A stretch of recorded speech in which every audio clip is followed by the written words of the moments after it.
சுக்கு பவுடர் வாங்கிக்கோங்க. ஒரு 5 வகையான பொருள்கள் மட்டும் அதை சேரும். ஒன்று வந்து சுக்கு, அதுக்கப்புறம் வந்து வர கொத்தமல்லி இல்லைன்னா காஞ்ச கொத்தமல்லின்னு சொல்லுவாங்க இல்லையா, அந்த கொத்தமல்லி, அதுக்கப்புறம் வந்து சித்திரத்தை, அதிமதுரம், திப்பிலி. இது எல்லாமே வந்து ஒரு 5 கிராம் இல்லை ஒரு 10 கிராம் இல்லைன்னா ஒரு 20 கிராம் வரைக்கும், ஒரு இதுலையும் ஒரு 20 கிராம் வாங்கினீங்கன்னா 100 கிராம் வந்துடும்.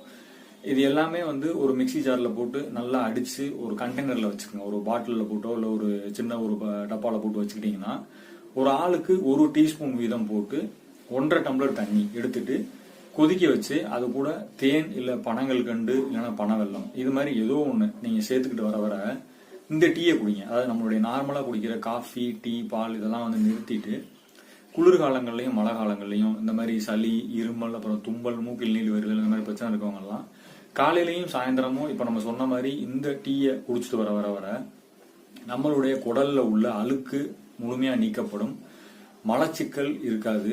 இது ரெண்டுமே